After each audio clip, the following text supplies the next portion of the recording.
This is the DRF Players Podcast.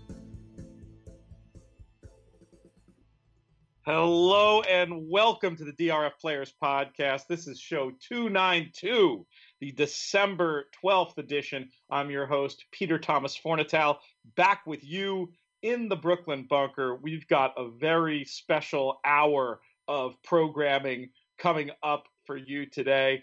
First, I will introduce the usual co-host of this program. He is crazier than usual, driving around. He's taken on a sideline as an Uber driver on the planet Texas, driving people around. He's the people's champion. He's Jonathan Kinchin. JK, what's up? Yeah, no, my other job, we have some apartment complexes here in town, and I was showing somebody one, and then they didn't have a car. And they gave me like puppy dog eyes. I had to drive them to their next location, and so I didn't know if they wanted to hear about track biases. So I hurried up and got them out, and here we go. Speaking of track biases, our next guest returning to the program, one of our favorites to have on here. He is the author of a new book. He somehow overcame his co-author to write a book that's getting rave reviews across the country. It's called Betting with an Edge: A Professional Horse Player's Life in Thoroughbred Racing. He's been on all the podcasts, making the rounds. Expect him to continue to do so, but very glad to bring it all back home and introduce to you Mike Maloney. Mike, how are you?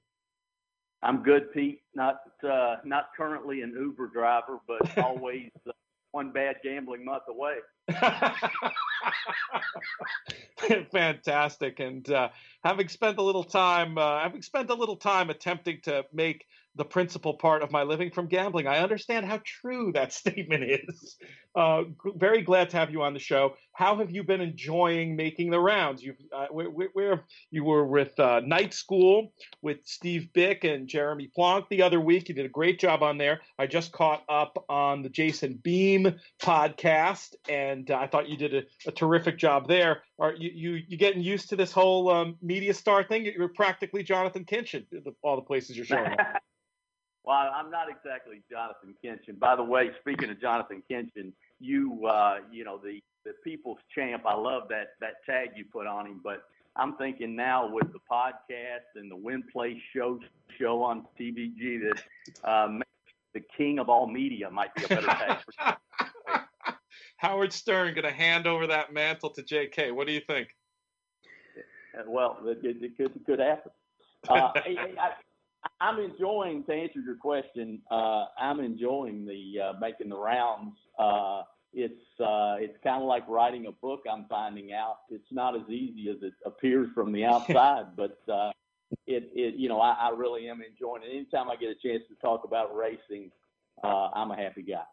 That's excellent. Well, you've been doing a great job, and we appreciate you coming on here. Going to do something a little different today. We have a show basically entirely programmed by audience questions. Now, JK, I don't know if you've seen the full list of questions. I'd love you to help me curate. I have a bunch of notes, but I can text you as we're talking the complete list of audience questions that came in. Would that be helpful to you, or have you already cataloged what you want to ask Mike today? No, yeah, go ahead. No, you can send them over, and then I'll also do follow-ups, and then I have a bunch of questions of my own that anytime I get to hang around with Mike, I like to ask him stuff. So the one thing I know we cannot forget about, we talked about it, we can't forget. We have got to get to the cookie at some point. Yes, I did not have a note about the cookie. The cookie's getting in here. We're going to reserve a few minutes at the end of the show. There's two things I want to do at the very bottom of the hour. One is a tale from the track that's related to the best question that we received that came in from our friend Rob Dove, friend of the show, one of the top 10 pro punters in the UK today. But for his question to make sense, folks need to know the Highland Prince story. Since you just told the Highland Prince story, I feel like we're not giving away too much, Mike, since you just told it on the Beam show. So we're going to reserve some time for that. We also have a special tribute coming up at the end of the show. Before we dive into the questions, I just really quickly, because I'm afraid we won't get to it if we don't talk about it now, I want to talk about the Los Alamitos DQ, the California DQ from the weekend. I also just want to note I'm sure there were people tuning into the show today expecting us to talk Breeders' Cup Betting Challenge. Their statement was released on Friday. I do have an article coming up on DRF.com later this week. My reaction to that news. Obviously, we want to talk to JK about it. JK even ended up in the press release. So we will get to that, but it's not for this show, and it might not be for Friday's show just because of travel concerns. I also want to let people know that we will have Nissan Gabe on the show on Friday, keeping fingers crossed that everything will go according to plan, and we will have him on. To his credit, he's very interested in talking about the entire deal, how he got the job done at the Breeders' Cup Betting Challenge, but he's also not shying away from talking about the controversy, and I really respect that and would love to hear what he has to say. So, okay, we're going to put a pin in the Breeders' Cup. Let's quickly talk about this Los Al DQ. JK, if Twitter is to be believed, and generally it's not to be believed, but if Twitter is to be believed, this is in the conversation for worst grade 1 DQ of all time. Fair? Well, what's funny is as long as I've been involved in the game, which is not probably even a third as long as Mike has, I would defer a question like that or a statement like that to someone who's watched as many races as Mike has. I'd argue that we've had two people on this show that I'm positive no one's watched more racing than, and that's Mike Maloney and Paul Matisse and Duke Matisse as well. And if you take those guys are the ones that see this on a day in and day out basis. And compared to them as a rookie, what I would say was if a DQ is that controversial, then it was a bad DQ. If so many people feel so differently about it, then you should have just left it alone. And so I think that from that standpoint, it should have probably been left alone. The best horse didn't get put up. Probably the second or third best horse got put up. And the only thing that was good about it was that I told our friend, the Prince of Keeneland, that McKenzie wouldn't lose, and JK was right again. So you don't have to drive him back from, what was it, from Houston to Lexington or something crazy. Exactly. It canceled that other bad bet out. So I'm back in the good graces. All right. Well, I understand, and we will get Mike's opinion on it, but I know you had more to say than just that. I remember when we talked about it in its aftermath, you had several different perspectives on it. Why don't you run through those, and then we'll get Mike's thoughts. Yeah, I mean, if I owned Solomini, I would be really frustrated that I got taken down.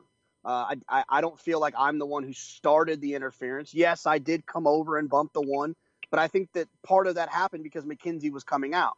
So if I was Ahmed Zayed, I would be really upset about that. If I was the owner of the one, I would think that my getting bumped cost me a place. So I'm okay with the fact that they looked at it. And McKenzie was part of it, but then also Solomini came over and bumped the one, causing him, I think, to probably lose a place. And if I'm McKenzie's owner, I'm feeling very lucky this morning when I woke up as a grade 1 winner. All right, Mike, you have seen an awful lot of races. Let me ask you a general question about DQs first before you dive into the specifics on this. Should the stewards look at a grade 1 race differently than the third on a Thursday? Not in my opinion, Pete, because it's back to the old story of do the refs swallow the whistle in the last 2 minutes of a basketball game, an important game. What's a foul in the first 2 minutes should be a foul in the last 2 minutes. And a 5,000 claimer should be judged the same way as a grade 1 stake. So I didn't have a wager on the race, so I didn't have a dog in the fight per se. But and I disagreed with the decision. I thought it was a bad DQ. Was it the worst DQ I've ever seen? No. But what frustrates me as a horse player is just the lack of consistency, a tremendous lack of consistency between different jurisdictions. But even more frustrating is there's a lack of consistency within each jurisdiction. So it's a source of constant frustration for the player, and it's something I touch on quickly in the book. just that it's a problem in racing, the lack of consistency in stewards calls. And we need a national set of standards that everyone adheres to, maybe a central office that makes the call at all the North American tracks or all the U.S. tracks. I don't know what the exact answer is. I just know that the current system is dysfunctional and very frustrating to the customer. I think that's well put. And I think with that, we can move on to talking about some of these great questions we have received from listeners. Thanks to everybody who submitted them. We won't get to all of them. Heck, we might have to make this thing a two-parter and bring you back at some point, Mike, because as you know, on the DRF Players podcast, no good deed goes unpunished. But let's start off by talking about one of the areas that I know you were confident, Mike, that you felt the book would be able to maybe advance the conversation a little bit. And I'm talking about track biases. We got a lot of questions about bias. I'll start out with this one. When it comes to your bias work, do you tend to make more money on the day that you notice the bias happening, or more money when it comes to the bet backs out of that day? I don't think I can really split it up that way. I would say there are great opportunities for making money in both instances. I would say most intermediate players would probably find it easier to make money on the horses as they run back. Trying to operate on a real-time basis with bias is very tricky. I say in the book that if you're going to dance with bias, you best do so on your toes. And what I mean by that is it happens very fast. These days, biases can change quickly at tracks. Bias can disappear during the racing card. It can intensify during the racing card, more so than in earlier years in my career. So I think probably the best answer to that is I encourage all players to work to refine their skills and develop their skills in regards to bias, identifying biases and taking advantage of them. But as you're learning, pump the brakes once in a while and be careful not to jump in too soon.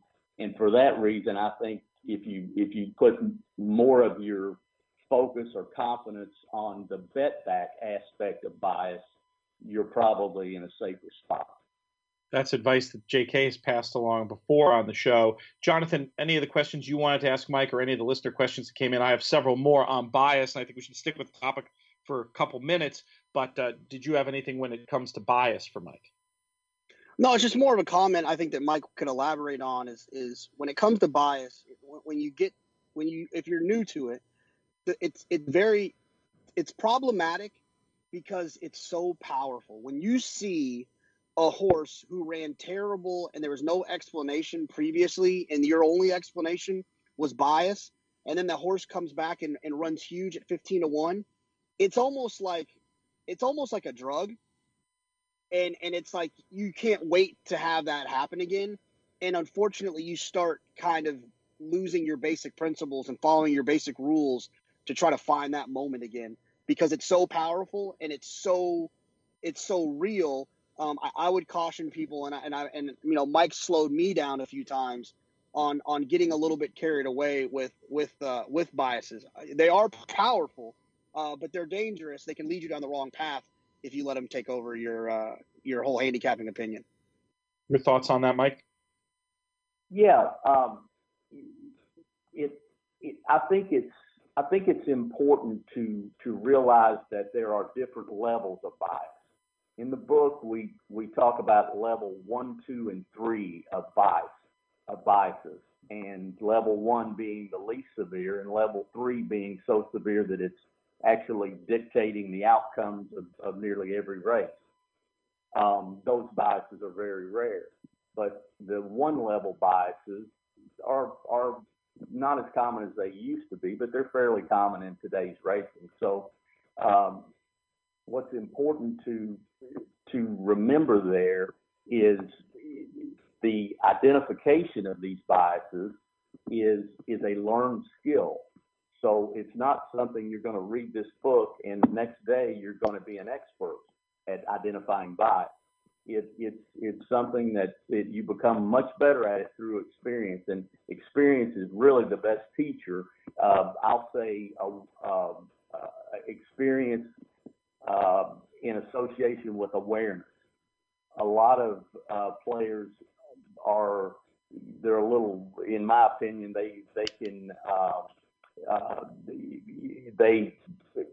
they will miss biases sometimes, especially past biases, the inside being good or it being a dead rail, just by watching the race once quickly. If it's a 10-horse field, you're watching the horse you bet on, and it's easy to focus on your gambling and be a cheerleader during the race than be an observer during the race with an eye toward gaining an edge. So there are skills and there are mindsets to develop that will help you in these areas. But it really is I'm not going to sugarcoat that. It's a complicated skill to try to learn. It's not easy to develop, but it's very worthwhile to put in the effort and take the time to develop those bias skills, because I can promise you that they will pay off once you develop them. Our friend Dink wants to know how you format your bias book, since it contains multiple tracks. Does each track have its own book? Are all dirt races rated? How do you note which horses were bias aided or against the bias for future reference? I just use one bias book per year, and I have a little weekly, monthly planner that's small size, smaller than a sheet of printing paper, and but with just each month blocked out in there and each day of the month blocked out, and I just simply fill in the tracks that I've observed that day, and if there was a bias for each surface, dirt, turf, if there's a specific, if speed is better at one turn than two turns, or at a particular distance, I will note that. That's usually not the case. Usually there is no bias at most of the tracks that I observe, but very often there can be a minor bias at a track, and I just use the notes that I lay out in the book, all the notations and shorthand that I use to describe the biases and to keep track of them. I just jot those down in this book and keep it as a reference. It's also in my database, but I'm a dinosaur, so I like to keep a hard copy also that I can reference anytime I need it. And, I have those back at least 20 years. And sometimes if I see something unusual, I'll go back maybe the last 2, 3, 4 years in the previous books and just see, is this a recurring thing that I might have slept through? Is this something that's been going on for a while, this bias, this recurring bias maybe, or this bias at a turf sprint, let's say, at a track that doesn't run many turf sprints? It's helpful for me to be able to go back through those bias books for a few meets and see if I can find evidence that maybe this has actually been going on for a while and I just noticed it recently.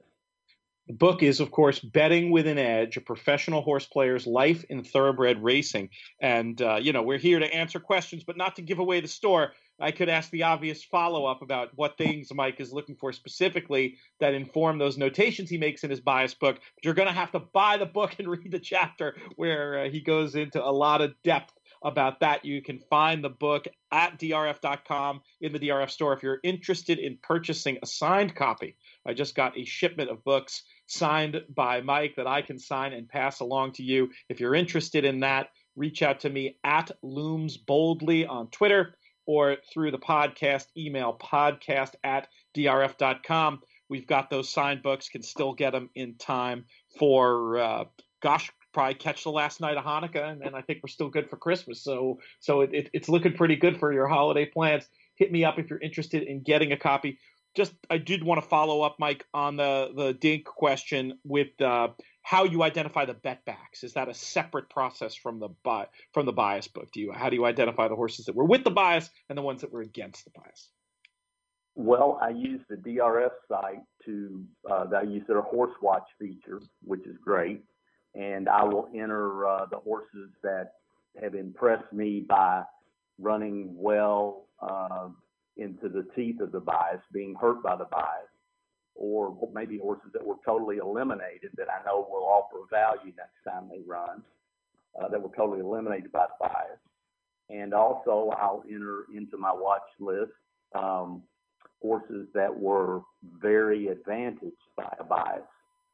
The reason I do that is those are bet against horses. So I'll write negative on them, and when they run back, I want to be alerted by the horse watch feature at DRF so that I can try to formulate a strategy to aggressively bet against those horses because I feel like they will be overbet.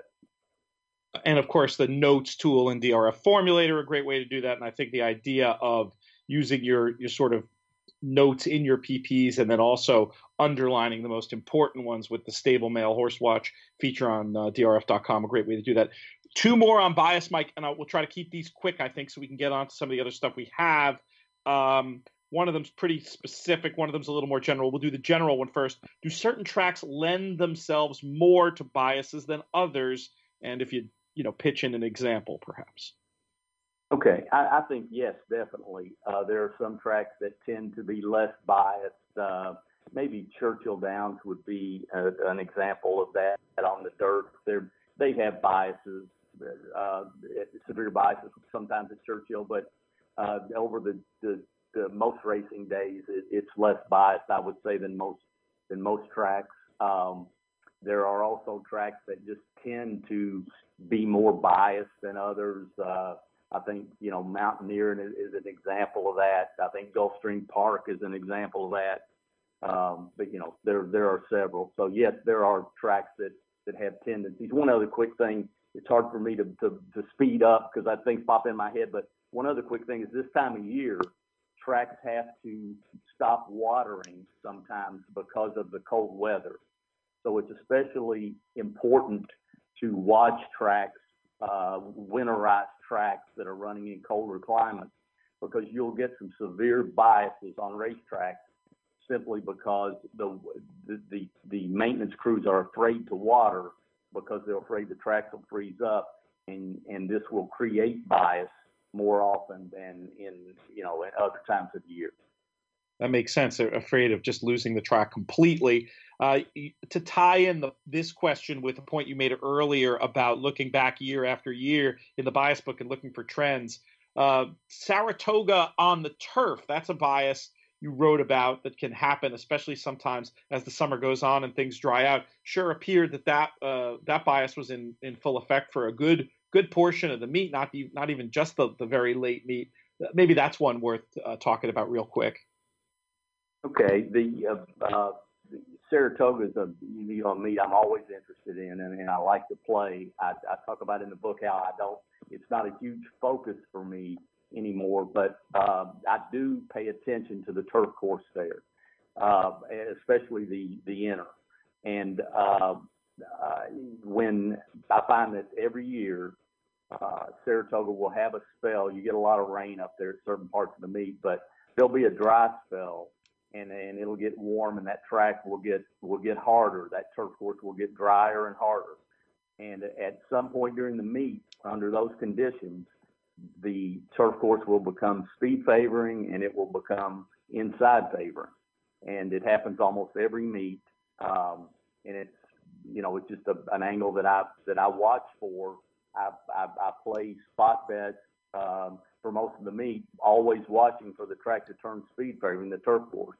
And then once it does, I try to step in and take advantage of that, because then I feel like I have an edge in that situation. Last one on bias from me. This one's super specific, but I thought it was interesting enough to pass along. Assuming a fair track, do you give extra credit to a horse who was wide in a one-turn race? I guess another way to ask the question was, on a fair track, does ground loss matter for you in a one-turn race? Well, but it's not I can't give a concrete answer on that. I would say it matters less in one-turn races than it does in two-turn races for sure. But it's just it's a case-by-case deal where I would have to look at the specific track. There are some times when the normal geometry would say, you never want to be 5 wide, but we all know that there are mile chutes and 7 furlong chutes where that trip works very well. So, whether it's a bias or whether it's the chute or whatever, it's just important. It's not as important for us to know why as it is for us just to adapt our handicapping and our wagering to reflect that. And you go into that in the book as well, in that chapter, the different kinds of neutral tracks, essentially, that there are. I think it's some of my favorite stuff in the book, not just the general thoughts on bias, but also the part where Mike specifically goes into 2 days where there was a bias that was affecting the outcome of races and walks the reader through exactly how he noticed it and how that changed his handicapping and betting for the rest of the day. Check that out. It comes up very early on in Betting with an Edge.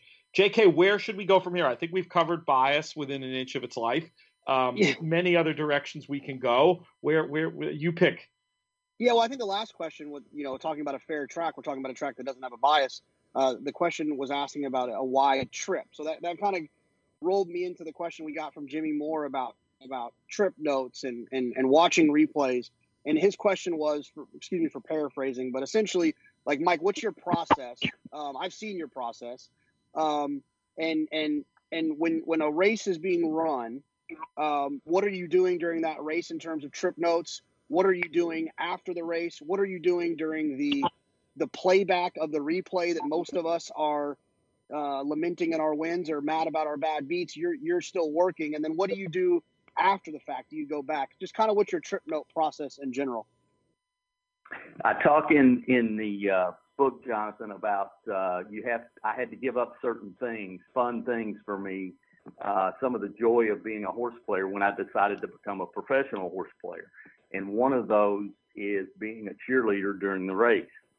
We all like to watch our horse and get excited if he gets in a good position or, and looks like he's setting on a win. But if you're going to be a good trip handicapper, I've had to train myself to watch the pan shot during the running of the race. I'll get probably 70-80% of what I need from watching that one in regards to trip notes. I'll get 70 or 80% of that in watching that first pan shot during the live running of the race. And then I'll watch the head on once, and I'll get what I need there as far as bumping at the gate. As far as from the head on, you can see some interesting things as far as horses being in uncomfortable positions down the backside a lot of times that doesn't show up so well on the pan. So I'll watch the head on once, and then if I feel like I need more, I'll watch the replay of the pan again and fill in the other 10, 20, 30% of information that I didn't get from the initial pan shot. So, and if it's a 12-horse field and a Breeders' Cup race or something, then I might watch the replay another time or two to get my trip notes as complete as possible. But in the average racing day, I'm usually just watching the head on once or twice at the most, and the pan once or twice at the most, and the head on once. I think that might blow people's minds, because it kind of blows my mind that you can get that much information and the level of detail that, once again, you go into in the book, and we're not going to rehash it all here, all the things you're looking for during the running of the race. The fact that you can do that with that few viewings is definitely a testament to the tens of thousands, maybe more, of hours you've spent doing this process. Would you say, Mike, for the novice player, it's probably more common that you're going to have to queue up maybe both the pan and the head on a few times more than that before you get to the point where you can narrow it down the way that you do? Sure, it's just like anything else. You know, the more you do it, the better you get at it. One other thing that I would say here is you as you're learning to take good trip notes, when a horse runs back and a horse pays a significant price, outruns its odds, let's say a 20-to-1 shot runs a strong second, barely loses. In the beginning, if you really want to learn about trip handicapping, maybe go back and watch that horse's previous trip. And if you do that time after time, if you do that with 100 or 200 horses, you'll learn things. You'll learn like little hidden, uncomfortable spots that horses get in, or the stumble at the gate to throw a horse off his game.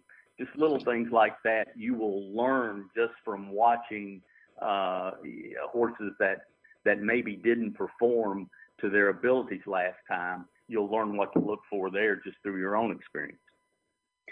Mike's story of removing yourself as a cheerleader, I think, is really important. I think it's one of those things that you definitely have to have if you want to identify a bias or a situation on a day, because you can't be watching your horse. It reminds me of when my first year coaching, I got asked by the offensive coordinator to come up in the booth with him and to help him look for things. And my job was to look at the safeties. Were they at 10 yards? Did they blitz? Were they rotating to cover 3? And I'll never forget the first or second play. He asked me, what did the safeties do? And I had to look at him. And I was like, I don't know. Because I was watching the trick play we were running. We ran a trick play. I wanted to see what happened. I completely forgot to watch the safeties. And I think that happens a lot in racing. You can get caught up, like Mike said, in your horse, and that thrill that probably is the thrill that made you fall in love with this game in the first place. But it makes your workload a lot more significant on the back end. And like I said, I've seen Mike do it. You know, and he's really good at it. He can still have a conversation with you while he's doing it, which is amazing. He doesn't say like, hold on, let me do this real fast. He'll stay engaged with the conversation and keep going. I'm sure females probably wouldn't like that part of it, and they might take it a little bit personally. But one horse player to another, I wasn't offended. You are correct about the females, my friend. That's great. JK, you have anything else on trips for Mike before we move the conversation along? I think like if you know, the book obviously outlines a bunch of different specific things to look at. If you were going to give somebody one piece of advice, what is that one little thing in a replay you just can't miss? Is it the start? Is it coming off the turn? Is it the jockey's hands? Is it the fractions? Is it the paths? What is the one thing that you would tell people, if you're going to look at one thing, look at this? Look at the first 16th of a mile from a head-on perspective. You'll see a lot that you don't see from a pan shot and that the average player is not seeing. I think that's a great answer. That's a great answer, and HD probably helps that equation too, just to see more. And we go into it in the book in great detail about all the specifics of it. Let's move on to vertical wagering. We had a lot of really good questions about verticals, and I'll ask this one first. Advice for the smaller player about how and when to use exactas and doubles, and maybe some advice too about how a smaller player might go about mastering those pools. The best advice I can give a small player is don't outkick your coverage. Don't get ahead of yourself too early in the game. And what I mean by that is, you know, the first time that you're betting exactas, which is what I'm going to suggest to you, win bets, exacta bets, daily double bets, you know, 1 and 2 leg bets for the smaller players. I think you can cover your opinions better, more efficiently, more thoroughly in those pools. And what you have to guard against is the first time that you hit a exacta that pays $40 for $1, and then they put up on the screen that the superfecta paid $3,500 for $1. every human is going to want to tell himself, hey, oh my goodness, why didn't I get into the super there? Well, the reason you didn't get into the super, if you're really thinking it through, is because you can't cover in the super.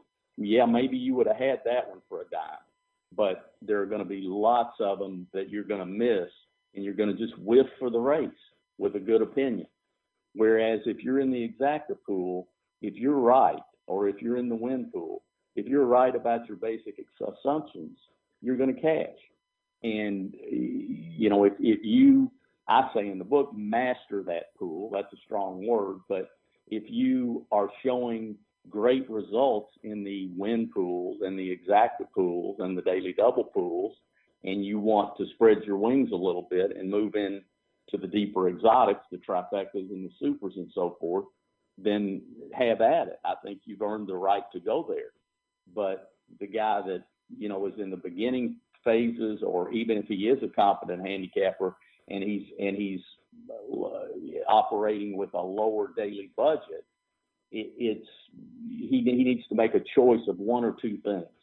He needs to make the choice of, hey, I'm gonna play 10-cent supers on a $100 a day limit. So whatever I'm putting into this race, I'm gonna focus on the superfecta, and I know there's going to be days and maybe weeks that I don't cash a ticket. And is that the experience I want at the racetrack? Do I think that's my best wagering strategy? If you think it is, then have at it. But most people, it's not. Most people will become frustrated under that situation, and they'll start to try to bet above their limits to include other horses, and it will just be a maddening, not a very positive experience overall. There's so much in the book that gets into that psychology, and how the bets that you make are going to affect your overall play, and how it's interconnected. The emotional part of the game, the bankroll management part of the game, and also the physical bets that you make. And Mike does a great job of laying that all out. Did you have more on that one, Mike? Just a quick wrap up, Pete, would be because I really think I've spent so much time in my life thinking about this area of racing, and I think I have things that will help people, and there's a lot of that in the book. But just to say quickly that one of the most important things you can do if you're going to be a regular horse player, or if you want to get more involved in it, is just formulate a game plan.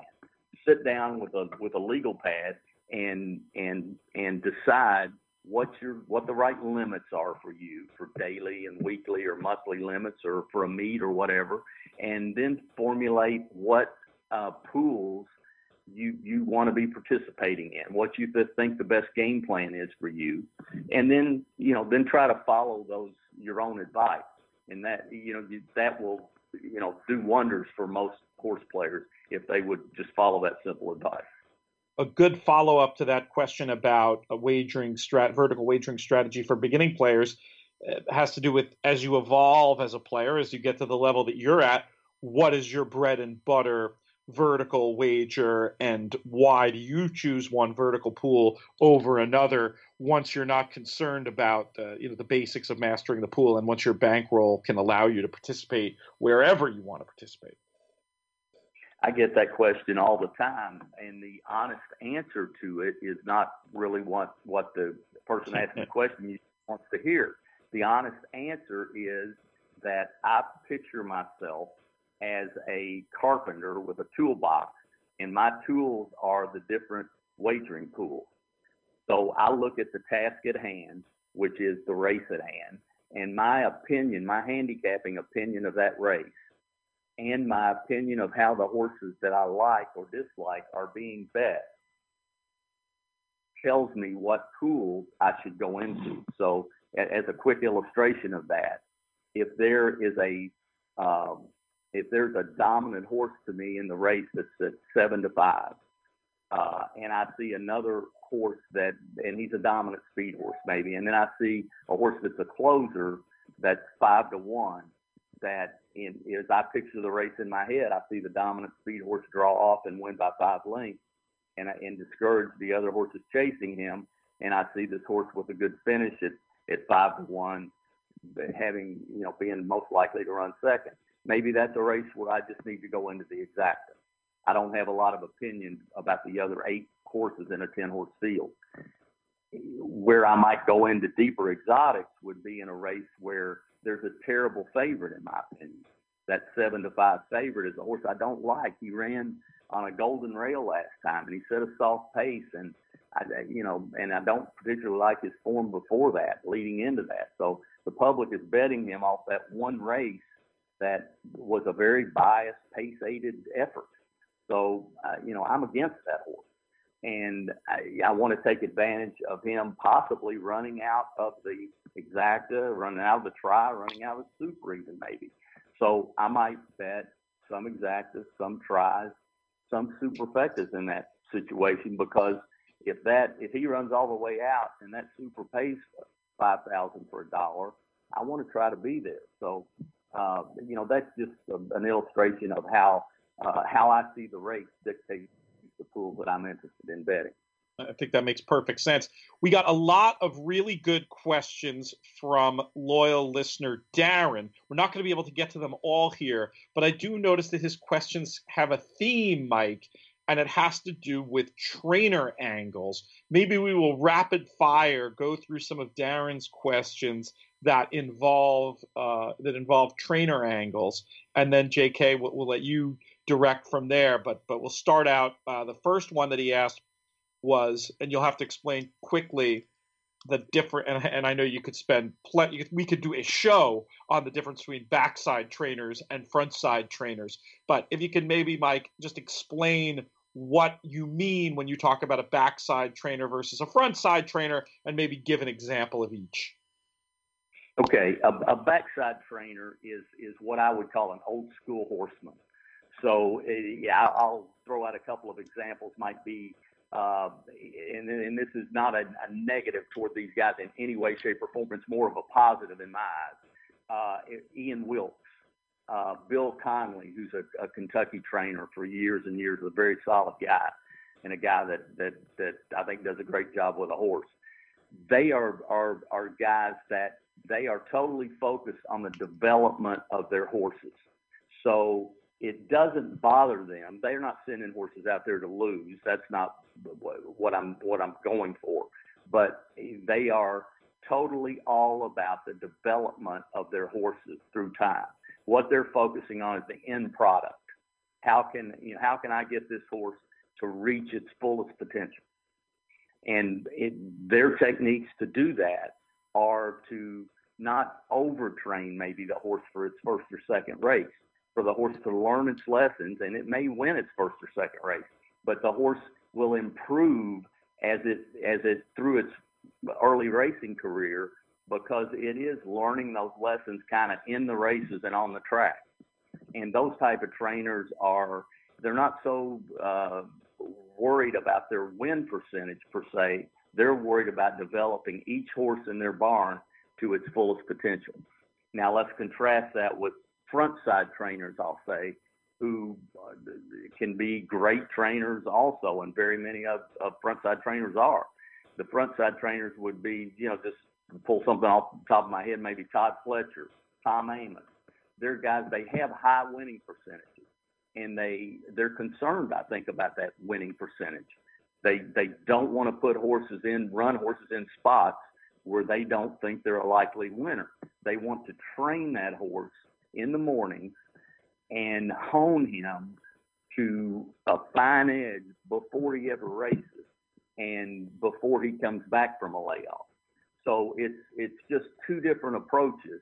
And if we're going to be the best horse players we can be, we need to kind of embrace that reality and understand what the trainers are trying to do in the early races and in the races coming back off extended layoffs for their horses. That's great. That's very well said and succinctly said. A couple of his questions are all getting around the same thing, and I'm going to just ask a question that I think represents about 3 of them.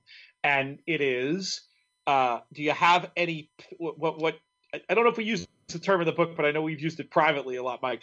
The concept of a pet trainer. All horse players have what you might call a pet trainer, a favorite trainer, a trainer who you're just, you had a lot of success with, you understand what's going on in the barn, and you're inclined to use. Examples of pet trainers for you and or pet trainer angles that you've been able to return to time and time again. Well, I'm going to go right back to Ian Wilkes, because I just, his mentor was Carl Nasker, a great horseman, and as is Wilkes. And they believe in bringing their horses along slowly and focusing on the total development of the horse. And from a bettor's perspective, that's great for me, because I think I understand. I'd always did well betting Nasker horses, and I usually do well betting Wilkes horses. And I think it's because I am just in tune. I think I understand with the basic concept of what they're trying to do with their horses, how they're developing them. So it's not so much a percentage angle that I pulled out of the stat page. It's just real life kind of experiences that I really learned in my time on the backside working with the horses. Is where I observed that those differences firsthand, and kind of first started that thought process. And that's, of course, captured in the book, in the early part of the book. Mike's year, basically, it was a little more than a year, I guess, but your time on the backside and all the things that you learned, a lot of it's covered in there. One more cool one from Darren, and then we'll get JK back in the mix here. And I like this one because it ties into what we were saying about how biases can change throughout the year earlier in the show. Are there certain trainers you know of that get their best results during certain parts of the year? For example, one trainer might do better in the winter, but doesn't do well in the spring, et cetera, et cetera. Is that something that factors into your analysis of trainers? Not really mine. Now, that probably is true. If a person dug deep enough and looked at things with that mindset, you probably could find that. I think of like Wesley Ward. Don't you think that's probably true of Wesley Ward if you look at his 2-year-olds and when they come out? Yeah, they come in, ready to fire. And I think of one factor just quickly in that would be the more horses you have in your, especially young, precocious horses, like Wesley Ward has a barn full of live 2-year-olds in the spring. So he can work those horses in the morning, and even not if it's not an official work, he can train those horses in sets and teach them and make them very professional by the time they make their first or second start. Steve Asmus is another good example of that. A guy that's that's great with, even without like blazingly fast works, he's great at having very professional horses on the track for their first and second start. So it also, for me, it's more the initial question but makes me think more of certain meets, and I think that's very true. That there are certain trainers that, for whatever reason, whether it's their hometown, like Ken McPeak is a Lexington guy, went to Takes Creek High School here in Lexington. I think he's more focused on winning a race at Keeneland, probably, and he does well everywhere he goes. But I think winning a race at Keeneland probably means a little more to him. Be the same way, for someone that they grew up around Saratoga. So, I think it pays for a horse player to know as much about little things like that as they can. Another good tool for that, if you really want to find some trainer angles, this is not the easy way. This is not some guy on a podcast giving them to you, but this is a good way to find them, and a good way to make money at the racetrack. Go to the DRF formulator and just pull up a trainer that it has a horse in that day, and then spend 15 minutes and click around. You can use all the filters there, and you can click around, like, how does he do at this specific track? How does he do with 2-year-olds? How does he do with layoff horses? And just make that your little project for the afternoon. I'm going to know everything there is to know about this guy, and especially with a trainer maybe that's been around 2 or 3, 4 years that everyone doesn't have a book on yet. that's a great use of time for someone that wants to be a serious player. I love that idea. And you've already given me an idea. I don't know if it's true or not, but it's trying to take okay, everybody knows Chad Brown points for Saratoga, duh, not helpful, particularly in your wagering. However, right. What if we took a look at Chad Brown favorites running late in the Belmont meet? My hypothesis, based on nothing, we'd have to go back and take a look, is that he's not putting out dead fit, ready to rock and roll and win horses the last weekend at Belmont because he's saving them for Saratoga. Maybe the information could be valuable betting against the 4-5 Chad on the closing day of the Belmont meet, who would be waiting and running at Saratoga if he was really the goods. I don't know that that's true, but you could play around in Formulator and look at that. I think that's a great idea. One thing I would tag on to that would be I would also get a Saratoga condition book and make sure that the 4-5 favorite that he ran on the last day at Belmont, that there actually was a race for him at Saratoga. That's great. In the first couple. That's a great point to take it to the next level. JK, we are running a little short here, and we've got a lot to do. Is it time for you to ask about the cookie? I think it is. I think it is great. I'll start with I'll just kind of preface it with what I noticed, and then I'll let Mike tell the story. But I've been fortunate enough to come and hang out with Mike at his table at Keeneland on a number of occasions, and throughout the day I would always notice that there's like this cookie sitting there, and I was like, why? This guy's always had a cookie. Does he just not want it? They bring it to him, he doesn't want it, so he just leaves it there, and then it just kind of gets stuck and whatever. And then I asked Mike about the cookie one day, and this is the story that he told me. Well, the story of the cookie is simply that I'm a very simple man, and I believe humans are creatures of habit. So every morning when I come into the bluegrass room, at Keeneland, which is where I sit for the live meet, they have a beautiful buffet and a beautiful dessert bar in there, and I'm the first one in the room every day usually, and I'll go to my table and I'll pick up. They have these big giant chocolate chip cookies, sometimes macadamia nut. Those are my favorites, and I'll pick up one of those on a little cookie plate, and I'll set it like right behind my computer where I really, I just kind of see the corner of it. And I notice eyes as, I get a lot of people around my table during the day saying hello, or, friends that come by, and I'll notice a lot of eyes, or gravitate toward that cookie. They're trying to figure out what the deal is. Well, here's the deal is I just try to give myself, I don't know why I think I really need any incentive, because my incentive is to live, but the deal is, if I win for the day, I get to eat the cookie. If I lose, no cookie for Mike. So,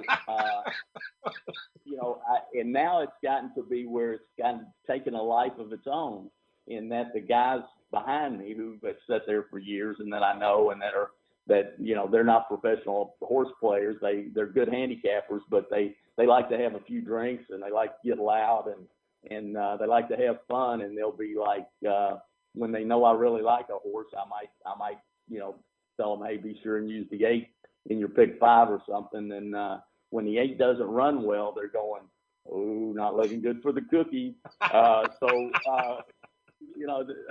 when they know I'm live in the pick 5 and I catch the right horse in the last race, I can, a couple times when I've given them the horse and they're on my team, I can hear them over there going, cookie, cookie, cookie. So they're, it's kind of taken on a life of its own. If we've got one quick second, I'll tell you, there's a good friend of mine who owns several restaurants here in town, who sits at the next table. And he's a gregarious guy, a lot of friends around town, and he'll have a big crowd sometimes on a big racing day, an overflow crowd. And one of the guys sometimes will use the corner of my table, which is fine with me, and I always invite them to do that, because they just get so many people at their table they can't all fit in. So that's happening one day, a couple of meets ago, and the guy that's sitting there I'm introduced to, and he seems like a nice enough guy. Well, he has a few drinks, and I noticed, he's getting in his cups pretty solid. And as the day goes on, And the last race, everything's in doubt for me until the pick 4s and pick 5s are finished in the last race. I hit what I need, and it's the nice winning day, and I'm kind of hungry anyway. And I haven't won in a couple of days, so I haven't had a cookie since Thursday. And I look over there to get the cookie, and I hear the guys behind me laughing, and this guy has pulled the cookie over and torn off like an edge of it, and is just starting to like put the cookie in his mouth as the horses cross the wire. So by the time I look up and catch him, he's halfway through my cookie. So that was, sometimes it doesn't always work out. You can win and you still don't get the cookie. That's a very unusual bad beat story, Mike. I kind of like it. We just got the all clear from producer AJ to run a little bit long. Maybe he's a professor, right? He seems a little professorial. I could see him teaching music somewhere. But we're okay to run a minute or two long, but we don't want to, take too much advantage of Matt Bernier's kindness and letting us bump him for 3 minutes. So we're wrapping up. But there's a story that I don't want to rush too much because it's a great story, one of my favorites in the book, and it leads to the Rob Dove question that we need to get in here. So, Mike, I know you have practice telling this story recently. Tell us about Highland Prince. Okay, Highland Prince was a gelding that I claimed at River Downs for I think $3,000, which was the bottom back then. And he had turf breeding. This was the days before you could easily access turf records. So the only thing in the form at that time was just a little turf box that said he had run once on the turf and he had earned like $5,000, but he hadn't played. So that intrigued me. I knew he must have run like fourth in a significant race. So there was no formulator. I had to dig through old racing forms to find that old form that was no longer on his page on the form. Well, what I found was he'd run in a maiden special like at Belmont or a major track. I don't recall the exact track, but run a close fourth with a bad trip and was a very nice horse on the turf apparently. So I claimed him for $3,000. He's running on the dirt at River Downs. The guy I claimed him from is an ex-jockey. He's kind of upset with the day that I claimed him, which is a good sign. So I'm excited about this horse. I tell my trainer, even though he's a $3,000 horse, treat this horse like a stakes horse, do everything you need, spend whatever money you need, because we're going to run him back in a turf race and we're going to make a bunch of money. So the trainer says, oh, man, I check in after a week, and he says, I've been training him on the dirt, and boy, you sure wouldn't want to bet on him from the way he trains. He just, he's just kind of a lazy old gelding, and he doesn't show anything in the morning. So I'm not too worried about that because I know I'm going to bet on the turf. So I make a huge bet on we get him in at River Downs on the turf course up there. It hadn't rained in a week. It's a beautiful sunshiny day. I make my maximum bet with my bookmaker, who that was done a lot in racing in those days, not so much anymore, but that was just a part of, if you were a big player at that time, you probably used a bookie. And this was a different kind of bookie because this was a bookie that was sophisticated, and he would actually bet with you and then move the money around the country. So but he could get a lot of money on and not affect the odds at the track. So I make my maximum bet on Highland Prince in the turf race. We had raised him in class. He was 20-1 on the morning line. Drive up to River Downs, get my dad, my best friends. We're in a sedan, drive up to River Downs. When we get there, I'm listening to the changes, and the race has been taken off the turf that Highland Prince is in. It's the 8th race of the day, and I'm like, what? How could that be? There's not a cloud in sight. What it turned out was that they had a sprinkler issue on the turf course, and they had some water issues from the malfunctioning sprinkler. That's the reason they've taken the race off the turf. Well, I hear this as they're giving the changes a half an hour before the race is there to start. So I tear off down the street, no cell phones in those days, tear off down the street to a place called the 4 Acres, which was a bar restaurant just down Kellogg Avenue. I go to the payphone there, and I called Bruce, the bookie, and beg him to get this bet off. Well, he says, "Oh, no, I've already moved all this money." Well, we've done a lot of business together. We've had a lot of success. So I implore him to do this. He does it. I have to wait a half an hour at the payphone for him to get it done and confirm. He calls back. Yes, we got all the bets canceled. I go back to the track. The first race is already run. I tell my friends, "Hey, we're not going to bet on him now. I'm going to switch to another horse who's a good dirt horse, and we'll bet on Highland Prince next time." So there's a pick six carryover that day, about $35,000, and I have another horse in the first leg of it, a horse named Gimme That. Gimme That had run one time for me and had run terribly. I didn't understand why. The trainer didn't understand why. But I couldn't bet on him because he run so poorly. We didn't understand why. But that was a spread race for me in the pick six, so I included him in my spread. Long story short, I got through he won and paid $40. We bet nothing on him. I get the next 4 legs in, so I have the first 5 in the pick six, and I get another $40 horse.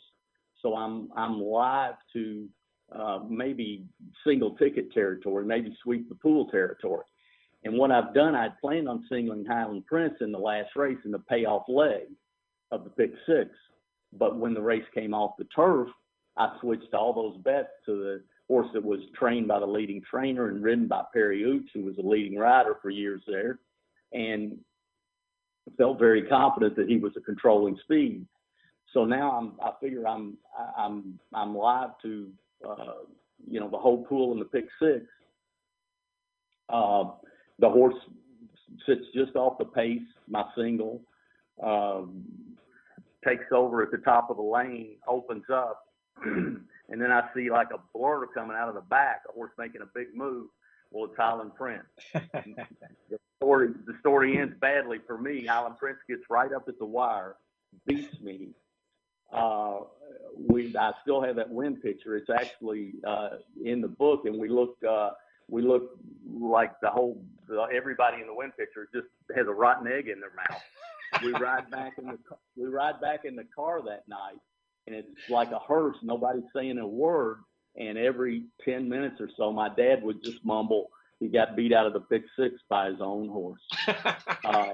So it was not one of my red letter days, but it's a good story. It's a good story. There's a lesson about wagering equanimity in there as well in the version in the book. But Dove's question, and this made me realize how much I'd let you down as a co-writer, because the answer to this question really should have been in the story. Why the heck didn't you scratch the horse in the first place instead of worrying about getting the money canceled with Bruce the bookie? What was the story there? Well, but because I'm a racing fan too, and that's one thing I never did with my horses. I like to gamble on them, yes, but I never like manipulated scratches and form and things like that. I just I'm too much of a racing fan to get into all that. So and you get attached to the horses when you own them, and it's not really fair to your trainer either. So. I just really assumed that once I got the bet canceled, that the horse had no shot on the dirt. It's kind of the way that I looked at it. Right, which would have theoretically, not that you were doing it on purpose, obviously, but would have theoretically played it into your hands the next time he came back to run on turf. Well, but it would have, the bad form on the dirt, is only going to help my price next time. So. But it's just my dad would every year or so that story would pop in Dad's head, and he always referred to it as snatching defeat from the jaws of victory. Perfect. All right, I just want to give one more quick note before we get out of here, and it's a sad. Well, Pete. Yeah, what you got? Sorry, did he win on the turf when you finally got him on the turf? Oh yeah, another good question. Whatever happened. Yeah, well, the racing season ended at River, and I ended up having to take him to Churchill Downs, and he ran well at a big price, and then eventually he came back in River for the fall, I believe, and won. Yes, he did win, and yes, I got to cash my ticket, but it wasn't at nearly the odds that I was getting on the day. I had all the planets were aligned the day of the story, and it I just got a little bad luck with the sprinkler. I mean, between what you had bet and the pick six, I think do we estimate in the book that it was like a $75,000 hit that day? That wasn't. Yeah, it was easily that much, and you're talking about a 25-year-old guy, so it was not a pleasant ride home. That's fantastic. All right. Thank you, JK, for asking that. Just trying to rush to conclusion here. And I do want to give this sad note. A woman who's a character in the book who passed away recently in a most untimely way. Lisa Underwood, who was the executive director for the Kentucky Racing Commission and a longtime racing exec, who I know you had a good relationship, Mike, with. I just wanted to give you a chance to just pay a quick tribute to somebody who I know you really liked it and respected, and is a figure in the book as well. Thanks, Pete. I do want to say a couple of words about Lisa Underwood, who I met when Lisa was executive director for the Kentucky Racing Commission, and I was in the midst of a past posting controversy. She was very willing to listen to my issues and to any horse player issue, and she worked very hard for all racing fans. When she was commissioner there and behind the scenes, even after she left her role as the executive director, and Lisa was always